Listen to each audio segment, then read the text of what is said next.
Boo! Boo! Alright, get out.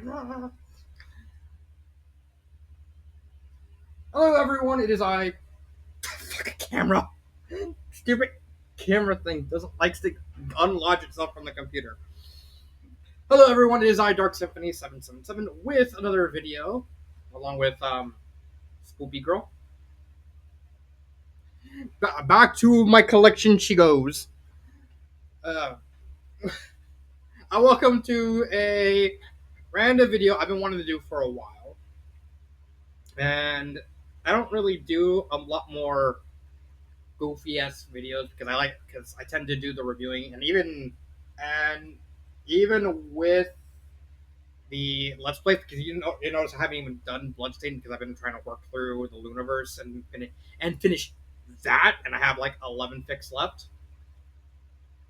I've been wanting to do this video for a while, and I figured, hey, I found out I have 2 more days off from my vacation, technically, so why not just get this as well as another video I've been wanting to talk about and get those out of the way before going back to working on the Little Ponies, the next fic. So the video. So you're noticing I have my screensaver of the best deck in Yu-Gi-Oh, because I am a Yu-Gi-Oh player. Melodious best deck. But that's not what I'm talking about. The thing I want to talk about is fan fiction hot takes. I just want to do this more goofy thing where I just kind of ramble and talk. So excusez-moi if I going to be more goofy and stupid and more ignorant or act like a Neanderthal or stuff like that. I just want to have a more fun video. So I'm going to look at a couple of comments in this Reddit page and kind of give my own opinions on them. I'm only gonna do probably like 5 or 6, depending on like how much I have to talk about it. So let's just get into it. So the first thing is epithets have their time and place. Consistently using them as a crutch to substitute for a name/pronoun because the author is scared to death of sounding repetitive, is extremely lazy, and takes away a valuable opportunity to improve one's craft. They don't spice things up. They distract, break immersion, and more than not, read as amateurish. Same for avoiding said. I'm guessing said, like the word said, like um, uh, like this guy said, or like the plague. I I kind of have to agree and disagree on this. On one thing, the part I do agree is epithets do have their time and place, uh, and that is when when a character kind of deserved an epithet, like if they have a nickname, something like that. Like famously, what's it called? One Piece has all like the big pirates, like all the big villains and the heroes, all have what's called an epithet. Like for instance, the main character Monkey D. Luffy, his epithet is called Straw Hat. So some people would just call, instead of calling him Monk or Luffy or Monkey, they'll just call him Straw Hat, and that's usually as like a term of like it is what he's being called, or like not like to continue on with the Straw Hats. You have Straw Hat Luffy, you have Pirate Hunter Zoro, you have Cat Burglar Nami, Blackleg Sanji, God Usopp, because Usopp's a goat. I said Blackleg. What, does Chopper have any? Does Chopper even have one? I don't remember. Because I know I think Chopper does, but I can't remember. Nico Robbins is Devil Child. Frankie's is Cyborg. Like Cyborg Frankie. Brook is Soul King, and Jinbei is First Son of the Sea. And people will like switch between their actual name and their epithet. They're kind of different. Like they kind of as like shorthand. It's like, oh, I don't want to call him Luffy. I just call him Straw Hat because that's what everyone call. That's what he's usually called as like an epithet. what I and I also do agree that it's using it as a crutch.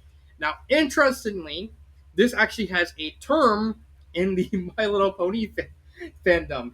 It's called Lavender Unicorn Syndrome because, for whatever reason, a lot of people just became obsessed with calling Twilight Sparkle a lavender unicorn. I legit don't know why. I I really don't know why. I bet you if I look at lavender unicorn, yeah, right here. It's on Google search results. Lavender unicorn syndrome. Feel the need to use a descriptor in lieu of a name. It's right here. It's right.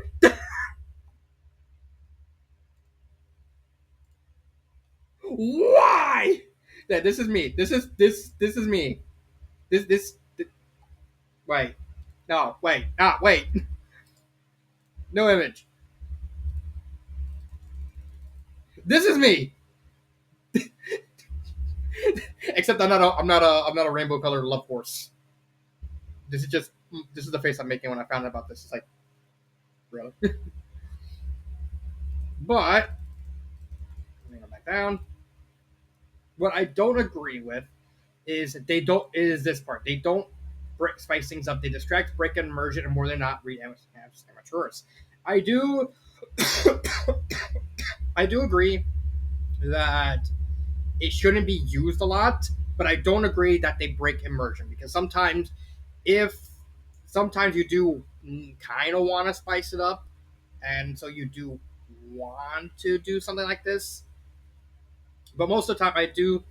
But they usually don't break immersion. Like there are more obvious ways of breaking immersion, like destroying the pacing, making characters act out of character just randomly in a way that does not make sense. That's a great way to break immersion. Um, as a wrestling fan, sometimes wrestlers do actually willingly break immersion. Like they kind of pull, like the curtain call when like four wrestlers kind of just hugged in the ring, they broke immersion and stuff like that. But using an epithet isn't really a way to break immersion. At least that's what I would think. But I do think they do. But I do agree they do have their time and place, and using that as a crutch is very lazy because all that. Um, Same goes for the same said. I just think that's.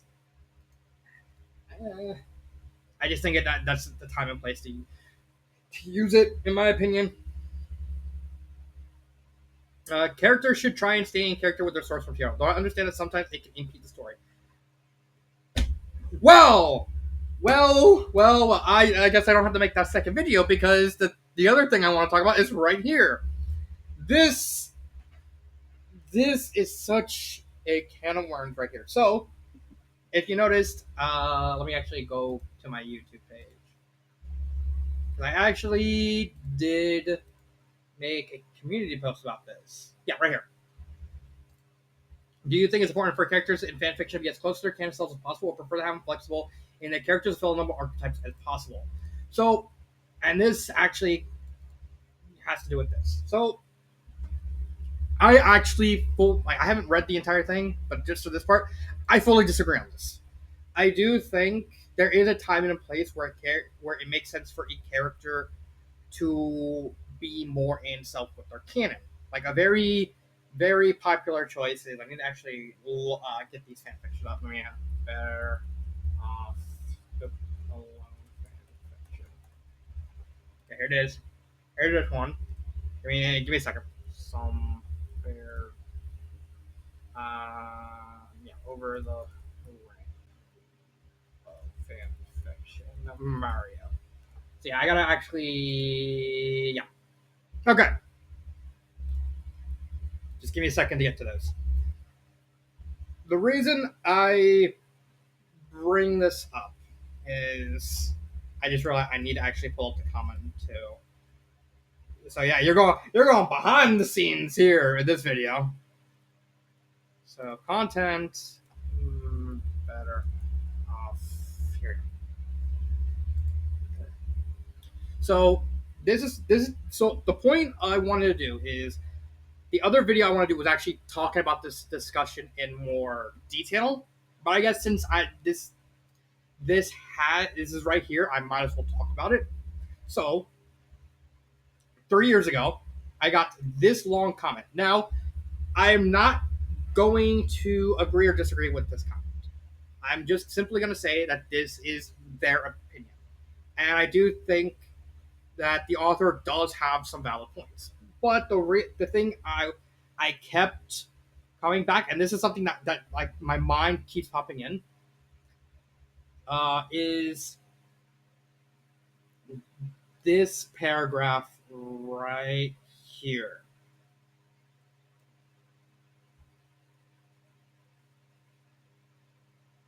More or less, the reason this person made this comment is and the author does say this is coming from someone who's not a fan of Vivian as a character. Now, I am a big fan of Vivian as a character. She is one of my favorite video game characters of all time. I always have a chance. Every time I have a chance to bring this up, I literally have a plushie of her, and she's and I really and Better Off Alone is like the main reason why I wanted to start this channel in the first place. So Vivian as a character has a lot of sentimental value to me as a person.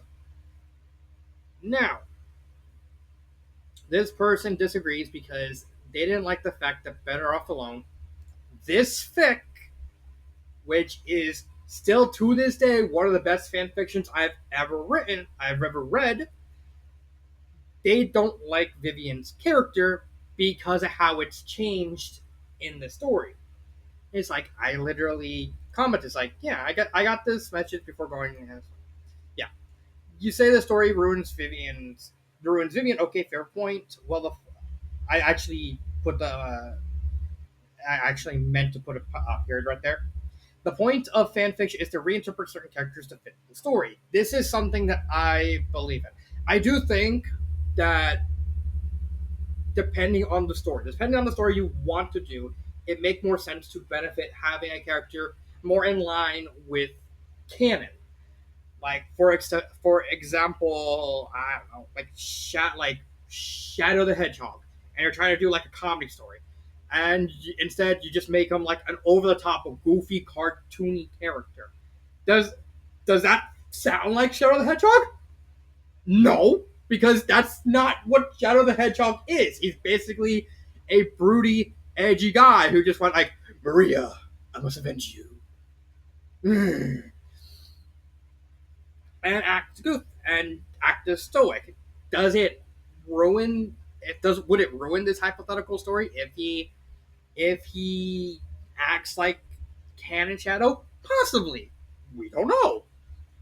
And this is something I was talking to the person about. Basically, I believe the fact that that using the using Vivian as an example.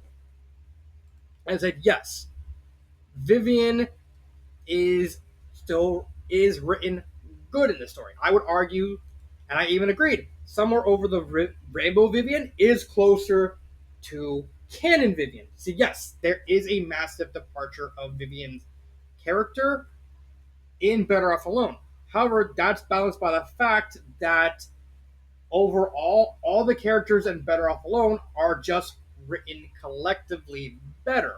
Yes, you can make the argument that canonicity should take importance. I personally think it's the opposite, that depending on what the story you should do depends on how you write the characters. So like using these two stories as an example, which story do I think is better? Yeah, why don't take a wild guess? I don't think Somewhere Over the Rainbow is a bad fan fiction, but if you tell me which one has the better Vivian, this one is better because I do think it simply has a better take of Vivian. This one is good. This one is good too, but looking at the collective story, Better Off Alone has a better concept of Vivian as a character than Somewhere Over the Rainbow. And even then, I still said to the person, where was it? Kingdom Beyond the Midnight. That Kingdom Beyond Midnight still has the best take on Vivian, and this Vivian's is actually like somewhat of a middle ground between canon Vivian and a fan Vivian. And there's different takes, like Starlet Duck Shell's emissary, like the aggressively friendly Vivian. That's a different take, and that works in the story. But then you have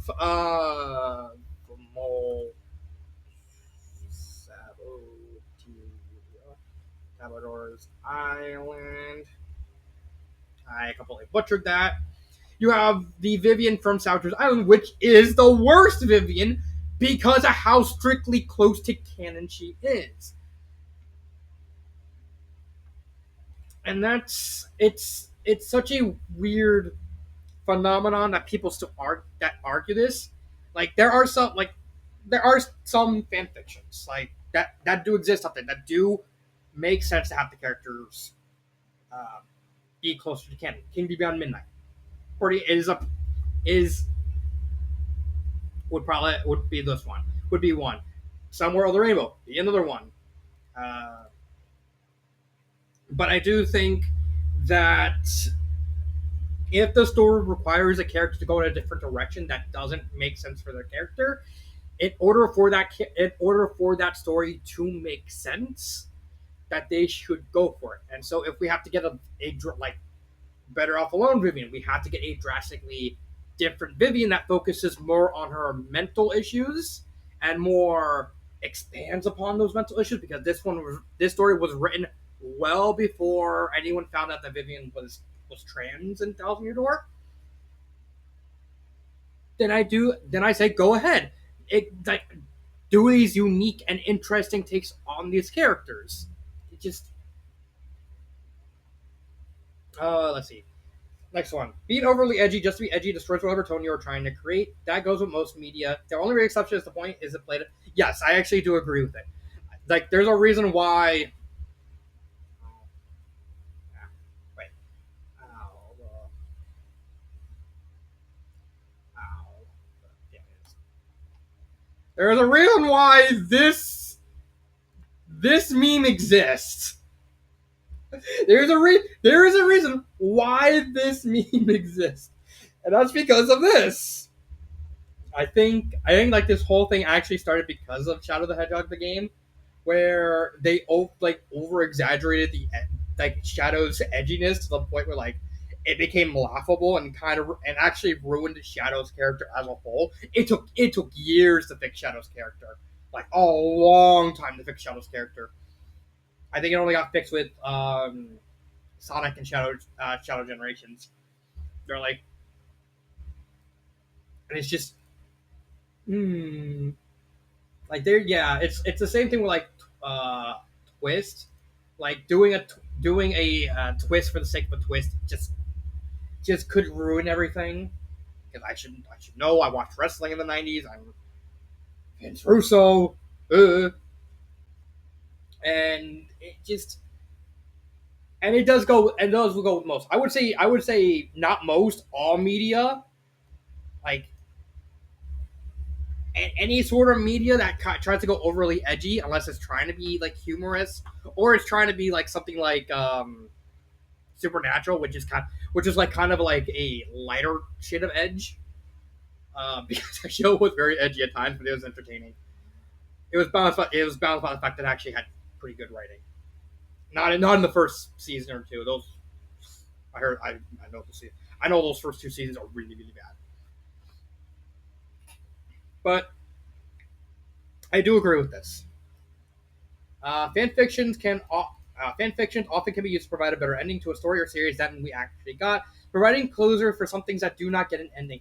This is another one I actually agree and disagree with. It's like sometimes you get such a perfect ending that you just want to ruin it, and sometimes people even do like a twist ending just to say, I just want to see what would theoretically happen if such and such choices were made. They aren't necessarily better, than the actual ending, but they can be better. This is one of those things that's just up to um, perception and up to people's interpretations. That's the author's ordeal, and I do think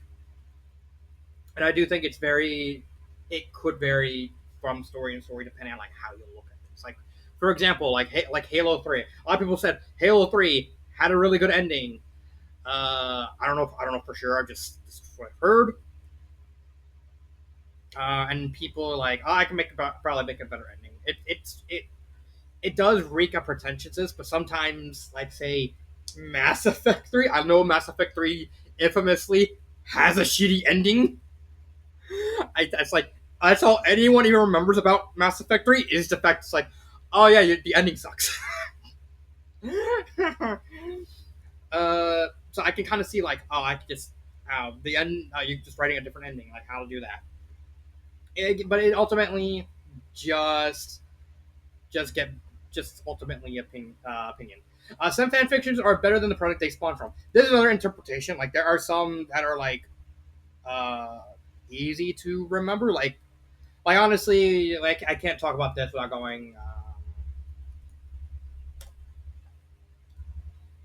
this guy because of course Ruby kind of sucked after season 3, maybe season 4, depending on the person. I personally think it fell off after season 4. I think season 4 was just okay. But a lot of people like you can't go through like a people talk about Ruby without bringing up fan fiction, and when the moment people bring up Ruby fan fiction, this guy's always mentioned. Like this just it's a matter of when, not if. Because guess what? It's just he's still going. Oh my god, he is still going. What's this? Sister conflict? I don't know.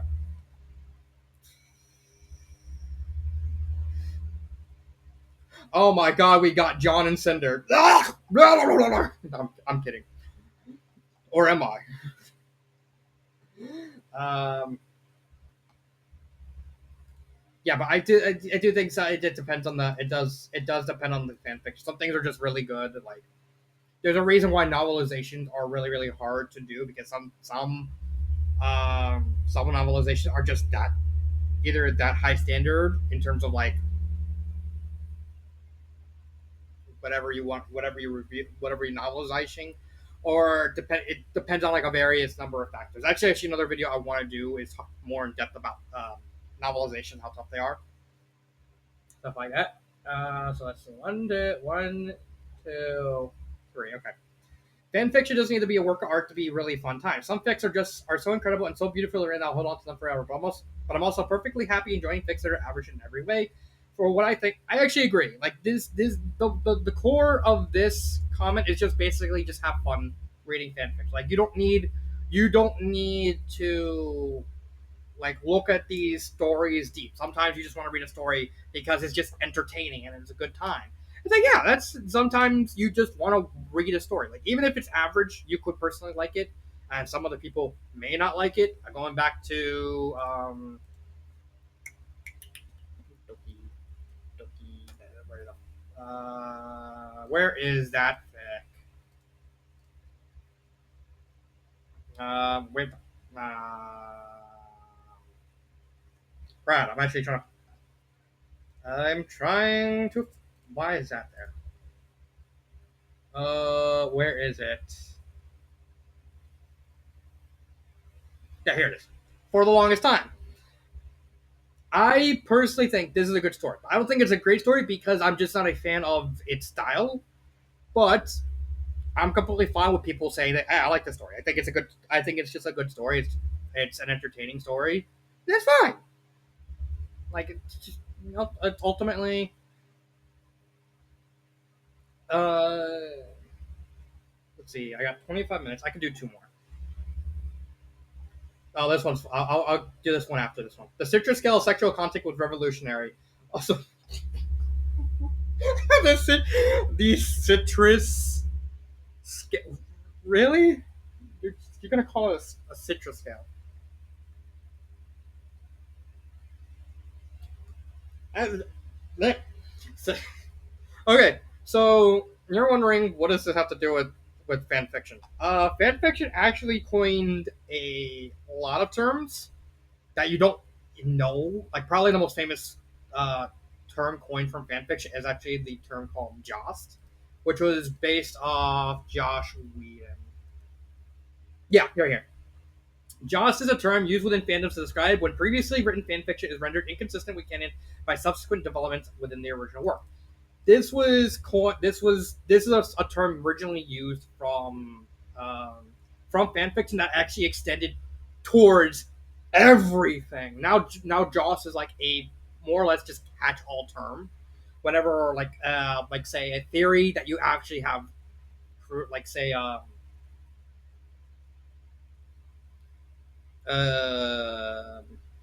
will be like an example. Oh yeah, like that Mario Odyssey, not Mario Odyssey. That everyone was predicting. Uh, what was a what was a what would be an example? Oh, Yoshi's Island DS. Weird example, I know. When Yoshi's Island DS was announced way back, a lot of people were speculating that the final boss was going to be Bowser Jr. Like because of course because the Bowser Jr. fight was the last fight of the original Yoshi's Island. It's like, oh, it's going to do that.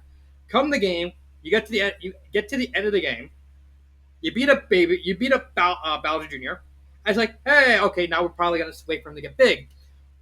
What does the game do? The game goes complete Deus Ex Machina and then literally says, and then suddenly Bowser appeared and like adult Bowser just shows bumfuck out of nowhere. I said, I'm fixing this timeline so I win. And you get like a shitty boss fight with Bowser. That's to the people who predicted that. Oh, that baby Bowser, a big baby Bowser, is going to be the final boss. That's technically jossing it. That's technically an example of joss. What this is referring to is another well-known term for fan fiction. That is lemon and lime fan, which is that's it. Yeah, right here. Right here.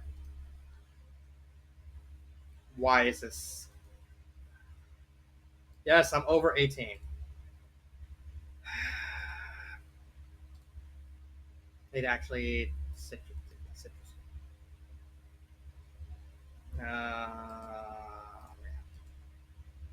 Can I get a cleaner picture? There we go. Okay.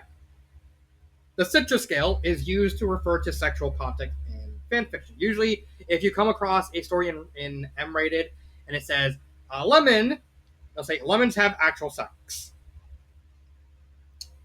Okay, so citrus is used to describe the most mild interactions of the scale, such as a romantic hug or kiss. Orange is kissing, hugs, and some more touching that begins to have a hint. Lime is basically soft core. Lemon is basically actual sex, and grapefruit is basically just used on very rare occasions to describe like if you're doing like a very a fetish sort of deal, like water sports or like futanari or something like that. Yeah, that this is another well-known term. Although most people just use lemon and lime because it's well, like the two most well-known. Uh, and do I think it's revolutionary? I don't really think so because it's just. I mean, Jaws would probably be more revolutionary than the citrus scale.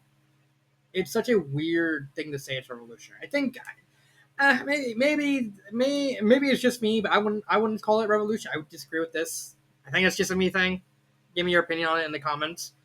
The other thing he says is people need to actually screen by tags on AO3 and stop getting pissy that the dead dove do not eat type of tags might contain really fuck. Yeah, I agree with this.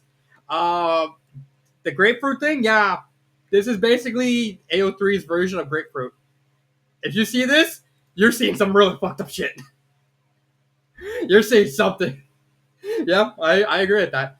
How was this? When done right, crossovers are gold. I don't even need to extrapolate on this. I agree 100%.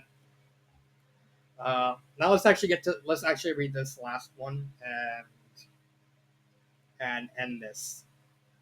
Completely separate short stories should never be chapters to one work. Usually ends up with too many tags too.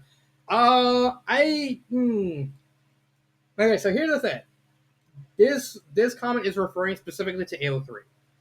And I do agree that over tagging is a very big issue on AO3. And I think it's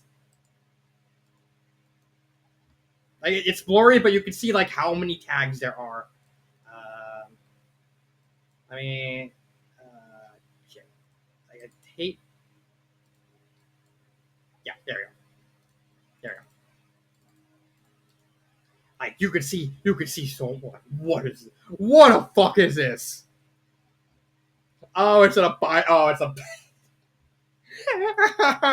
It's a My Hero Ac fic. No wonder that has. No wonder it has so many tags. It's one of those fics.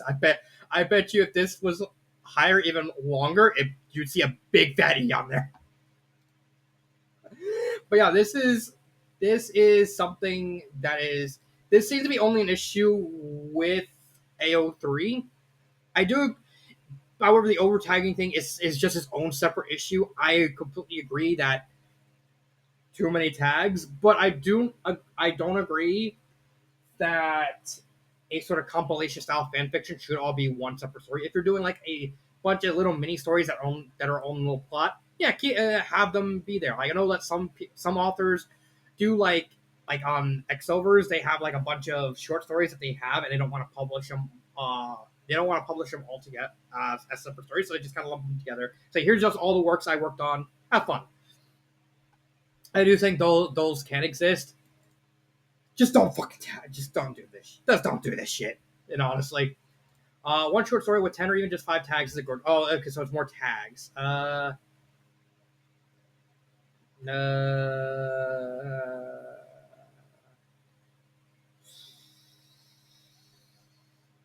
Oh, it's just one. It's just talking about this. All right, let's do another one. Let's do one more. Omega. I have no idea what the fuck Omega verse is. I just know it has a bunch of like sexual shit, and I give like zero fucks about that, so I'm not even gonna bother that. Non-sexual age regression fics are quite cute.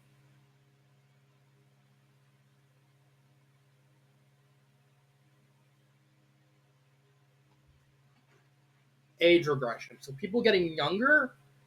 Um, I agree. Yeah, I agree with that.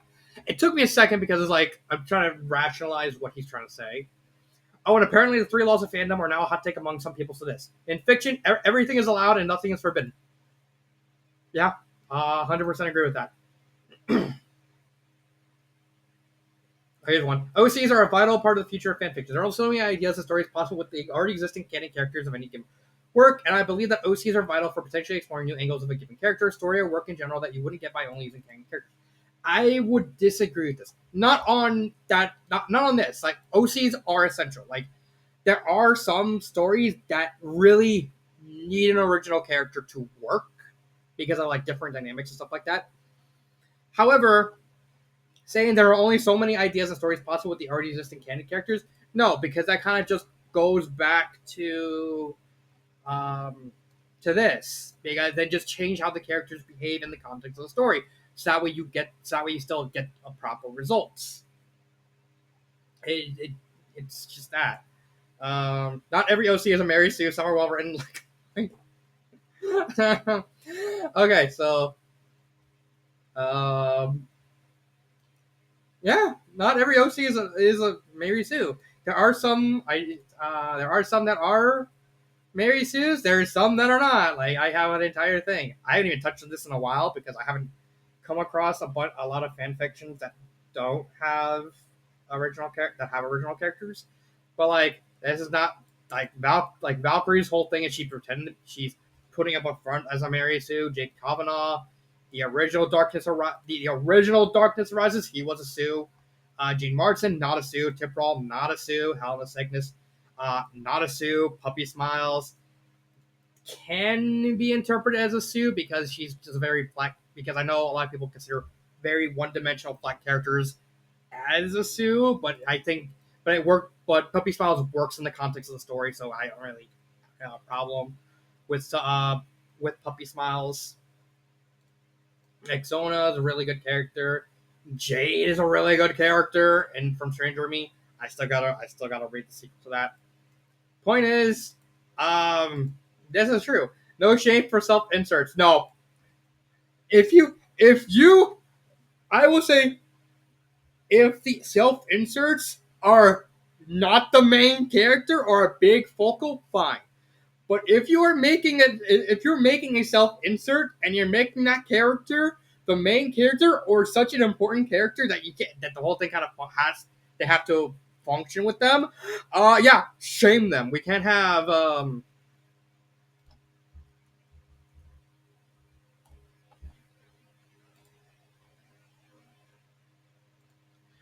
that. We just remember this is a self insert right here. I'm constantly looking at my microphone. I just realized. Looking at my microphone. Yeah. Word of warning. If you're don't be this. Okay, so I have enough time for one more.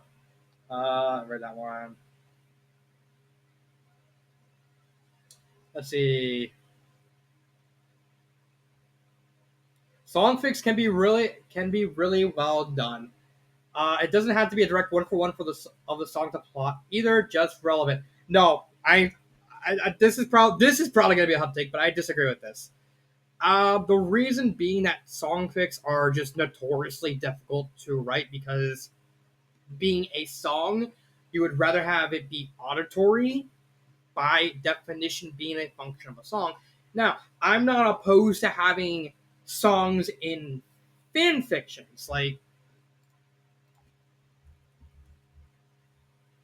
this, like for example, this fic where I recently did. This one has two songs in it where the villain is literally singing what's the name of Felicia's villain song in uh Friends on the Other Side. This guy sings Friends on the Other Side, and it works in the context. And then Trixie basically sings a different song as like revenge. It works in the context of the thing. But I don't think songfics can work well because of the nature of how songs need to translate to auditory. And they just don't translate well to to writing. They just don't. Outside of like very specific situations where they're just part of the story and not the main focal of the story. That's why fan fiction technically says you can't have some. Well, I disagree with fan fiction because fan fiction really needs to get like a massive update, like fix a lot of stuff in the back and like the back of it that like songs can be part of the story, but they should not be the main part of the story because this having too many songs, guess what? It can. Where is it? Uh, where is it?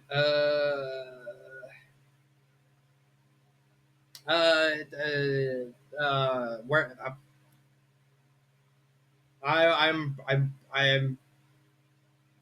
I am completely brain farting.